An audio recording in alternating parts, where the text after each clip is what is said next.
Hello friends, welcome back to Ravijaya fashions. ఈరోజు వీడియోలో అయితే కట్ వర్క్ బ్లౌజ్ని ఈ విధంగా సింపుల్గా ఎలా స్టిచ్ చేసుకోవాలో ఈ వీడియోలో అయితే చెప్తానండి. కటింగ్ వీడియో అయితే ఆల్రెడీ పోస్ట్ చేశానండి. ఎవరైనా చూడని వాళ్ళు ఉంటే ఒకసారి కటింగ్ వీడియోని చూడండి, మీకు అప్పుడే ఈ బ్లౌజ్ స్టిచ్చింగ్ అనేది ఈజీగా అయితే అర్థమవుతుందండి. చూసారు కదా, బ్యాక్, ఫ్రంట్ అలాగే హ్యాండ్స్కి కూడా కట్ వర్క్ డిజైన్ అయితే పెట్టాను. ఇది వచ్చేసి princess cut back open blouse అండి. ఇంకెందుకు ఆలస్యం, వెంటనే వీడియోలోకి వెళ్ళిపోదాం. మీకు ఆల్రెడీ నేను ముందు వీడియోలో అయితే చూపించాను కదండి, లైనింగ్కి ఈ విధంగా క్యాన్వాస్ని అయితే ఐరన్ చేసి జాయిన్ చేసుకున్నానని చెప్పేసి. దాన్ని వచ్చేసి ఫస్ట్ మిడిల్లో ఈ విధంగా స్టార్టింగ్ నుంచి అలా క్యాన్వాస్ దగ్గర వరకు ఈ విధంగా కుట్టు అయితే ఒకటి వేసుకోండి. దీని ద్వారా ఏంటంటే మనకి క్లాత్ అనేది అటువైపు ఇటువైపు జరుపుకోకుండా ఉండడం కోసం మిడిల్ అయితే ఒక స్టిచ్ అయితే వేశాను. తర్వాత ఈ వీడియోలో చూపించిన విధంగా క్యాన్వాస్ పైన చివరన ఈ విధంగా క్యాన్వాస్ చుట్టూ కూడా మొత్తం అంతా కూడా స్టిచ్ వేసుకోండి. ఈ విధంగా క్యాన్వాస్ చివరన స్టిచ్ వేసుకోవడం వల్ల మనకి క్యాన్వాస్ అనేది రిటర్న్ చేసుకున్నప్పుడు బ్లౌజ్ని మనకి క్యాన్వాస్ అనేది కట్ వర్క్ అనేది నీట్గా ఉంటుందన్నమాట, ఫినిషింగ్ చూడడానికి. అందుకోసం అని చెప్పేసి ఈ విధంగా అయితే చేయాలండి తప్పకుండా. దీనికోసం అయితే కొంచెం ప్రాసెస్ అయితే టైం పడుతుందండి. మీరు నిదానంగా ఒక్కొక్కటి కూడా గమనించుకుంటూ నీట్గా అయితే మీరు స్టిచ్ అయితే చేసుకోవాలన్నమాట. ఈ వీడియోలో చూపించిన ప్రాసెస్లోనే మీరు నీట్గా మొత్తం కూడా బ్యాక్ నెక్ స్టిచ్ చేయాలన్నమాట. ఇలా మొత్తం బ్యాక్ నెక్ని స్టిచ్ చేసిన తర్వాత మిడిల్లో ఉన్న ఎక్స్ట్రా క్లాత్ని మొత్తం కూడా మనము ఈ విధంగా ఎక్కడైతే కుట్టు వేసామో అక్కడ నుంచి ఇక్కడ చూపించాను కదా, ఈ వీడియోలో చూపించిన విధంగా ఒక 1/2 ఇంచ్ క్లాత్ అంటే ఈ విధంగా ఎక్స్ట్రాగా వదులుకొని మరీ దగ్గరగా కుట్టు దగ్గరగా కట్ చేయకుండా ఈ విధంగా కొంచెం దూరంగా వదులుకునేసి ఈ విధంగా ఎక్స్ట్రా ఉన్న క్లాత్ని మొత్తం కూడా కట్ చేసుకొని ఇక్కడ మిడిల్లో మనకి ఓపెన్ ఉంది కదండి, కట్ వర్క్ షేప్ కోసం అని చెప్పేసి ఈ విధంగా చిన్నగా ఖర్చులు అయితే పెట్టాలన్నమాట. ఇలా పెట్టడం ద్వారా ఏంటంటే మనకి ఫినిషింగ్ అనేది బ్లౌజు నీట్గా పర్ఫెక్ట్గా ఉంటుందండి. అందుకోసం అని చెప్పేసి ఈ విధంగా ఖర్చులు అయితే కంపల్సరిగా పెట్టాలండి. ఇలా బ్యాక్ నెక్ మొత్తం కూడా ఖర్చులు పెట్టుకున్న తర్వాత ఈ లైనింగ్ అనేది మనము రిటర్న్ చేసుకుంటే ఈ క్యాన్వాస్ అనేది మనకి బ్లౌజ్ ఒరిజినల్ పీస్కి అలాగే లైనింగ్కి మధ్యలో అయితే పడుతుందన్నమాట. మనకి ఈ విధంగా లోపల వైపు కనిపించదు, అలాగే పై వైపు కనిపించకుండా మిడిల్లో అయితే పడిపోతుందండి. మీరు ఇంతవరకు కటింగ్ వీడియో ఎవరైనా చూడకుండా ఉంటే కటింగ్ వీడియో చూడండి. కటింగ్ వీడియో చూస్తే ఈ వీడియో అనేది మీకు కంపల్సరిగా అర్థమవుతుంది. ఇప్పుడు చూసారు కదా, మొత్తం అంతా కూడా ఈ విధంగా ఖర్చులు పెట్టుకున్న తర్వాత ఇప్పుడైతే మనము ఈ బ్లౌజ్కి బ్యాక్ ఓపెన్ పెడుతున్నాం కదండి, ప్రిన్సెస్ కట్ బ్లౌజ్ కదా, అందుకని చెప్పేసి మనకి మిడిల్లో ఈ విధంగా చూసుకునేసి కట్ అయితే చేసేస్తున్నానండి నేను ఇక్కడ బ్యాక్ పార్ట్ని. బ్యాక్ హుక్స్లు కాబట్టి నేను ఇక్కడైతే కటింగ్ అయితే చేస్తున్నాను. మీరు ఒకవేళ ఫ్రంట్ హుక్స్లు అయితే ఇక్కడ కట్ చేయాల్సిన అవసరం అయితే లేదండి. ఇక్కడ చూసారు కదా, ఈ విధంగా పెట్టుకున్న తర్వాత మనము నీట్గా ఈ క్యాన్వాస్ అంతాని కూడా నీట్గా లోపల వైపు వచ్చేటట్టుగా చూసుకునేసి రిటర్న్ చేసేసి ఈ స్కాలప్ చుట్టూ కూడా మనము సన్నగా ఒక స్టిచ్ అయితే వేస్తే సరిపోతుందండి. మరీ దూరంగా కాకుండా క్యాన్వాస్ చుట్టూ మనము రిటర్న్ అయితే ఎక్కడైతే చేసామో దాని చివరి భాగంలో చేసుకునేసి ఇంకా బ్యాక్ పార్ట్ ఉంటుంది కదండి, దాని చుట్టూ కూడా ఒక స్టిచ్ వేసేస్తే సరిపోతుందండి. మీలో ఎవరైనా సరే మన వీడియోస్ని ఫస్ట్ టైం కనుక చూస్తున్నట్లయితే రవిజయ ఫ్యాషన్ ఛానల్ని సబ్స్క్రైబ్ చేసుకోండి. ఈ వీడియో మీకు నచ్చినట్లయితే వీడియోని తప్పకుండా లైక్ చేయండి. ఈ విధంగా చూసారు కదా, ఇలా రిటర్న్ చేసుకున్న తర్వాత స్కాలప్ చుట్టూ కూడా ఈ విధంగా సన్నగా ఒక స్టిచ్ అయితే వేయాలి. ఇలా వేయడం ద్వారా ఏంటంటే మనకి ఫినిషింగ్ అనేది నీట్గా కనిపిస్తుందండి బ్లౌజ్ అనేది. ఈ విధంగా వేసేసిన తర్వాత ఇలా లైనింగ్ని కూడా ఈ విధంగా రిటర్న్ చేసుకునేసి చుట్టూ కూడా ఒక స్టిచ్ అయితే వేసుకోవాలి. ఇలా వేసుకున్న తర్వాత ఎక్స్ట్రా ఉన్న క్లాత్ మొత్తం కూడా నీట్గా కట్ చేసేసుకోండి. ఈ వీడియో చూసిన తర్వాత మీకు ఏమైనా డౌట్స్ ఉంటే నాకు కామెంట్స్ రూపంలో అయితే మీరు అయితే అడగచ్చండి. నేను తప్పకుండా మీకు ఏమైనా డౌట్ ఉన్నా కూడా క్లియర్ అయితే చేస్తాను. మీరు కనుక మన ఛానల్ని సబ్స్క్రైబ్ చేసుకోవాలనుకుంటే వెంటనే సబ్స్క్రైబ్ చేసుకోండి. అలాగే ఇన్స్టాగ్రామ్లో కూడా మన రవిజయ ఫ్యాషన్స్ ఛానల్ని ఫాలో అవ్వండి. మీకు మంచి మంచి టైలరింగ్ టిప్స్ అయితే నేను డైలీ కూడా పోస్ట్ చేస్తుంటానండి. ఇక్కడ చూసారు కదండి, ఇదే ప్రాసెస్లోనే మనకు 2 బ్యాక్ పార్ట్లను కూడా రెడీ చేసేసుకున్నాం. ఈ విధంగా రెడీ చేసుకున్న తర్వాత ఇప్పుడైతే ఫ్రంట్ పార్ట్ని అయితే రెడీ చేసుకుంటున్నామండి. ఫ్రంట్ పార్ట్ అయితే ఇక్కడ మనము కట్ చేయాల్సిన అవసరం లేదు, ఎందుకంటే ఫ్రంట్ అనేది మనకి ఓపెన్ ఉండడం లేదు, బ్యాక్ ఓపెన్ ఉక్సులు కదా, అందుకని చెప్పేసి ఫ్రంట్ అయితే క్లోజింగ్ ఉంటుందండి. ఇక్కడ చూసారు కదా మనము బ్యాక్ పార్ట్కి ఏ విధంగా అయితే స్టిచ్ చేసామో సేమ్ అదే ప్రాసెస్లోనే మనము ప్రిన్సెస్ కట్ కాబట్టి ఇది పైన మనకి ఈ పార్ట్ మాత్రమే ఉంటుంది. ఫ్రంట్ పార్ట్కి 3 పీసులు అయితే వస్తాయండి. అందులో ఇది ఫస్ట్ పీస్ అండి నెక్ దగ్గర. ఇది ఈ విధంగా బ్యాక్ పార్ట్కి సేమ్ ఎలా చేసుకున్నామో అదే విధంగానే మనమైతే ఈ స్కాలప్ని ఈ విధంగా స్టిచ్ చేసుకున్న తర్వాత ఈ విధంగా చిన్నగా ఖర్చులు పెట్టుకుంటే నీట్గా రౌండ్ అనేది వస్తుందన్నమాట మనకి.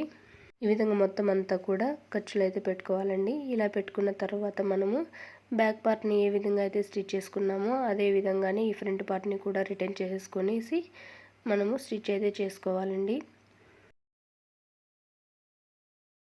ఒకవేళ మీకు స్కాలప్ని మనకు అంటే లైనింగ్ని ఈ విధంగా రివర్స్ చేసేటప్పుడు మీకు హ్యాండ్ తోటి ఇలానే అన్నప్పుడు మనకి సులభంగా రాకపోతే కానీ మీ దగ్గరలో ఉన్న చిన్న స్క్రూ డ్రైవర్ కానీ లేదా ఏదైనా పుల్లతోటి మీరు ఈ స్కాలప్ని అయితే నీట్గా అయితే పుష్ చేయడం ద్వారా లోపల పడిపోకుండా మడత పడకుండా నీట్గా మనకి షేప్ అనేది వస్తుందన్నమాట స్కాలప్ అనేది. ఇప్పుడు చూసారు కదా ఇలా నీట్గా మొత్తం అంతా కూడా వచ్చిన తర్వాత మనము బ్యాక్ పార్ట్ని ఎలా స్టిచ్ చేసుకున్నామో అలా స్టిచ్ చేసుకునేసి ఈ పార్ట్కి అయితే మనం ఆల్రెడీ బ్యాక్ పార్ట్ని అయితే స్టిచ్ చేసుకున్నాం కదండి. బ్యాక్ పార్ట్కి ఫ్రంట్ పార్ట్కి షోల్డర్స్ అనేటివి జాయిన్ చేసేసుకోవాలి. 1/2 ఇంచ్ మనం వదులుకున్నాం కదా అప్పుడే 1/2 ఇంచుని. ఇప్పుడు వచ్చేసి ఫ్రంట్ పార్ట్కి ఇంకా మనము కొంచెం జాయింట్ అయితే చేయాలి కదండి. అందుకని చెప్పేసి ఈ పార్ట్ ఉంది కదండి, ఇంకా చెస్ట్ పార్ట్ అనేది మనం పూర్తిగా స్టిచ్ చేయలేదు కదా, దీన్ని వచ్చేసి ఈ విధంగా సీదా పెట్టుకునేసి ఈ రెండింటిని కూడా మనకు ఎక్కడ కూడా క్లాత్ అనేది మిస్ కాకోకుండా నీట్గా అయితే చుట్టూ కూడా ఒక స్టిచ్ అయితే వేసుకోండి. ఇలా స్టిచ్ వేసుకున్న తర్వాత ఈ పీసెస్ స్టిచ్ చేసేటప్పుడు ఎదురు బదురు పెట్టుకోండి. ఎందుకంటే మనకి 2 పీసులు కూడా ఒకే వైపే వస్తే మళ్ళీ మనకు కుట్లు విప్పి తీసుకొని అదంతా కూడా వేస్ట్ ప్రాసెస్ అవుతుంది. కాబట్టి ఈ విధంగా పీసెస్ అనేది ఎదురు బెదురు పెట్టుకుంటే మనకి మళ్ళీ కుట్లు ఊడ తీసుకునే పని అయితే ఉండదన్నమాట. అందుకని చెప్పేసి నీట్గా ఒకేసారి చెక్ చేసుకునేసి ఈ విధంగా అయితే స్టిచ్ చేసేసుకోండి. ఇలా 2 పార్ట్ని కూడా మనం స్టిచ్ చేసుకున్న తర్వాత చుట్టూ ఉన్న ఎక్స్ట్రా క్లాత్ని మొత్తం కూడా నీట్గా అయితే మనము కట్ చేసుకోవాలండి. ఇలాగా ఈ 2 పార్ట్లని మనము నీట్గా కట్ చేసుకున్న తర్వాత రెడీ అవుతాయి కదండి. ఇప్పుడు మనము ఫ్రంట్ పార్ట్కి అయితే ఇవి అటాచ్ చేసుకోవాలన్నమాట. ఫ్రంట్ నెక్కి ఈ విధంగా చూసారు కదా, ఫస్ట్ వచ్చేసి చంక దగ్గర నుంచి ఈ విధంగా కొంచెం క్లాత్ని మరీ ఎక్కువగా లాక్కోకుండా మీడియంగా ఇలా మనకి కొంచెం షేప్ వచ్చేటట్టుగా ఈ విధంగా నీట్గా అయితే మనకి పీస్ అనేది ఎక్కడ ఎక్కువ తక్కువ అవ్వకుండా మనకి నీట్గా ఫ్రంట్ పార్ట్ కరెక్ట్గా సరిపోయేటట్టుగా చూసుకునేసి ఈ విధంగా అయితే స్టిచ్ చేసుకోవాలండి. ఇలా స్టిచ్ చేసుకున్న తర్వాత లోపల ఖర్చు భాగం ఉంటుంది కదా, అది ఒకవైపు కనుక్కునేసి దానిపైన ఈ విధంగా ఒక స్టిచ్ వేసేస్తే సరిపోతుందండి. ఇదే ప్రాసెస్లోనే 2 వైపులు కూడా మనం స్టిచ్ చేసుకోవాలన్నమాట. ఇక్కడ చూసారు కదా, మీకు చూపిస్తున్నాను. ఇలా స్టిచ్ చేసుకుంటే ఇవి సరిపోతుందండి. ఇప్పుడు వచ్చేసి మనము ఆల్రెడీ కట్ చేసుకున్న కట్ వర్క్ హ్యాండ్స్ని అయితే ఇప్పుడు ఈ బ్లౌజ్కి అటాచ్ చేసుకోవాలన్నమాట. ఇప్పుడు వచ్చేసి హ్యాండ్స్ని ఎలా స్టిచ్ చేసుకోవాలి ఇక్కడైతే చూపిస్తానండి.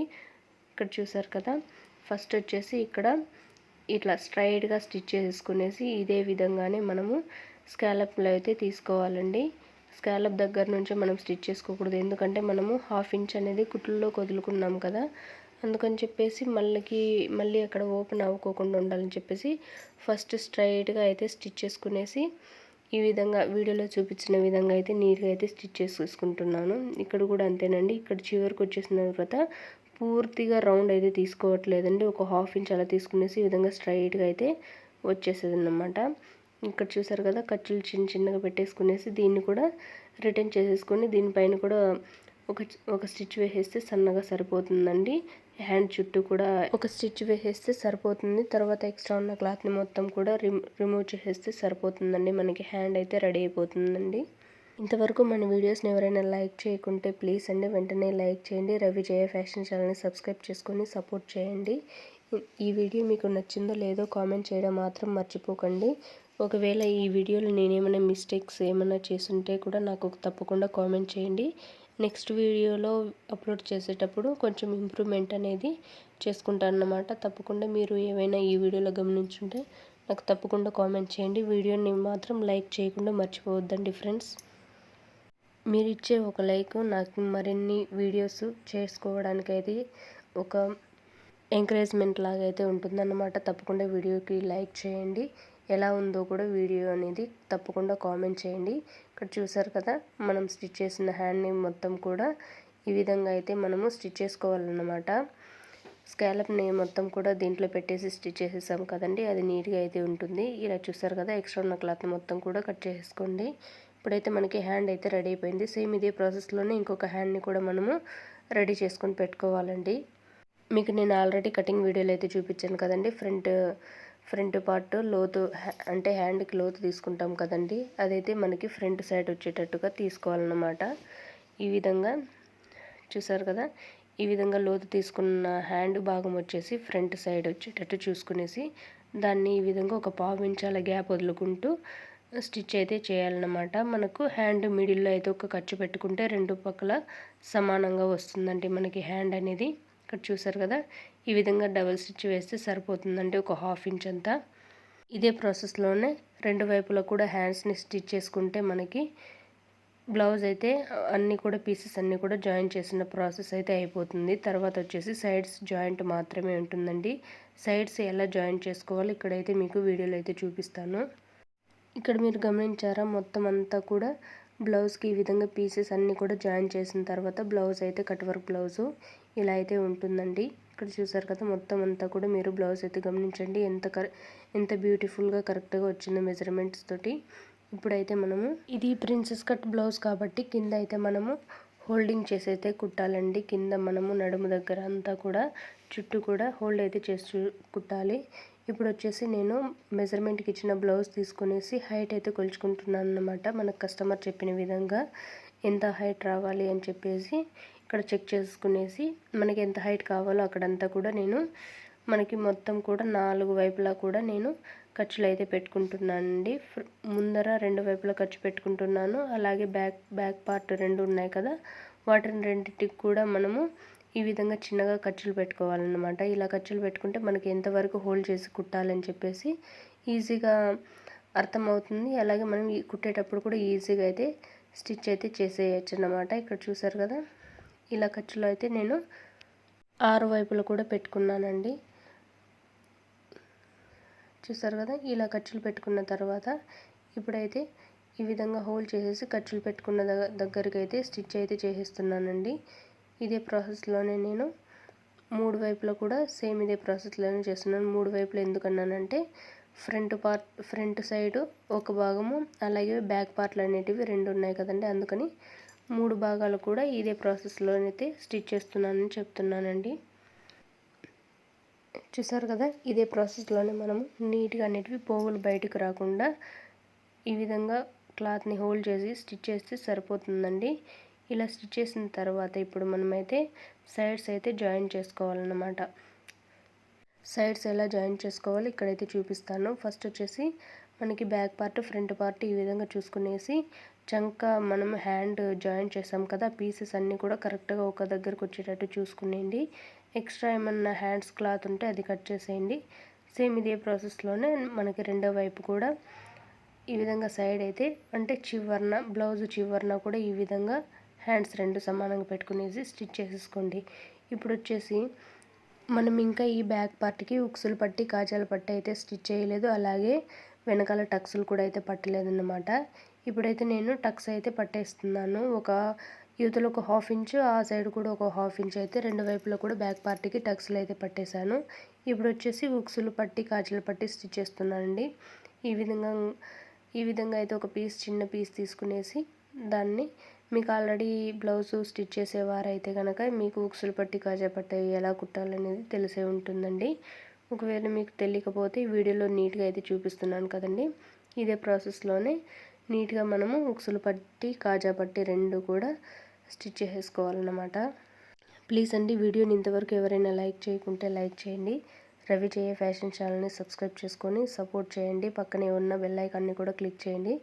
దీని ద్వారా మేము పెట్టే వీడియోస్ అన్నీ కూడా మీకు నోటిఫికేషన్ రూపంలో అయితే వస్తాయండి. వీడియోని లైక్ చేయడం మాత్రం మర్చిపోకండి. అలాగే ఈ వీడియో ఎలా అనిపించిందో కూడా తప్పకుండా కామెంట్ అయితే చేయండి ఫ్రెండ్స్. ఇలా చూసారు కదా, ఇప్పటికైతే కాజల్ అయితే స్టిచ్ చేసేసాను అన్నమాట. ఇదే ప్రాసెస్లోనే నేను ఇప్పుడు ఉక్సులు పట్టి కూడా స్టిచ్ అయితే చేసేస్తున్నాను అండి. మనం ఎప్పుడైనా సరే ఉక్సులు పట్టి అయినా సరే కాజా పట్టి అయినా సరే స్టిచ్ చేసేటప్పుడు బ్లౌజ్కి ఒక 1/2 ఇంచ్ అనేది హోల్డ్ చేసి స్టిచ్ చేయాలండి. ఇలా స్టిచ్ చేయడం ద్వారా పోగులు అనేటివి మనకి బయటకు రాకుండా బ్లౌజ్ అనేది నీట్గా వస్తుందన్నమాట. మీకు ఆల్రెడీ ఇవన్నీ కూడా తెలిసే ఉంటాయండి, ఎందుకంటే ఈ వీడియో చూస్తున్నారండి మీరు బ్లౌజ్ ఆల్రెడీ స్టిచ్ చేసే వాళ్ళే అయ్యి ఉంటారు. అందుకని చెప్పేసి మీకు ఉక్సులు పట్టి కాజాల పట్టి గురించి అంత వివరంగా అయితే చెప్పట్లేదు. చూసారు కదండి, ఈ విధంగా ఉక్సులు పట్టి గాజుల పట్టి రెండు స్టిచ్ చేసిన తర్వాత మనకి ఈ విధంగా మెజర్మెంట్ ఇచ్చిన బ్లౌజ్ని చూసుకునేసి ఇలా చెక్ చేసుకుంటే మనం ఎంత లెంత్లో మనం స్టిచ్చెస్ వేయాలని చెప్పేసి తెలుస్తుందన్నమాట. ఫస్ట్ అయితే నడుము దగ్గర అయితే కొలుచుకున్నాను ఉక్సులు పట్టి. ఇప్పుడు వచ్చేసి చంక రౌండ్ దగ్గర అయితే చూసుకుంటున్నాను. చంక రౌండ్ దగ్గర ఎంత ఉందో ఈ విధంగా పెట్టి చూసుకుంటే మనకి కరెక్ట్ మెజర్మెంట్ తెలుస్తుంది. ఇప్పుడు హ్యాండ్ లూజ్ ఎంత ఉందో కూడా ఇలా అయితే చెక్ చేసుకుంటున్నానండి. ఫస్ట్ కుట్టు దగ్గర కూడా ఈ విధంగా మార్కింగ్ చేసుకునేసి ఇప్పుడైతే మనం మార్కింగ్ చేసుకున్న దగ్గరికి స్టార్టింగ్లో ఈ విధంగా రఫ్ చేసేసి స్ట్రైట్గా మనకి హ్యాండ్ అంటే చంక రౌండ్ ఎంత లూజ్ ఉందో చూసుకునేసి అలాగే హ్యాండ్ లూజ్ వరకు ఈ విధంగా స్ట్రైట్గా ఒక స్టిచ్ అయితే వేస్తే సరిపోతుందన్నమాట. ఇదే ప్రాసెస్లోనే ఇంకొక వైపు కూడా మనము చెక్ చేసుకొని స్టిచ్ చేసుకోవాలండి. తర్వాత ఇంకా ఎక్స్ట్రా ఉంది కదా క్లాత్, దాని అంతటికి కూడా ఈ వీడియోలో చూపిస్తున్నాం కదండి, సేమ్ స్టార్టింగ్లో అలాగే ఎండింగ్లో కూడా రఫ్ చేసుకుంటూ మొత్తం అంతా కూడా సైడ్స్ అయితే ఈ విధంగా అయితే మొత్తం రెండు వైపులా కూడా ఇదే ప్రాసెస్లోనే స్టిచ్ చేసుకోవాలండి. మెజర్మెంట్కి ఇచ్చిన బ్లౌజ్తో నడుము లూజ్ కొలుసుకుంటే సరిపోతుంది.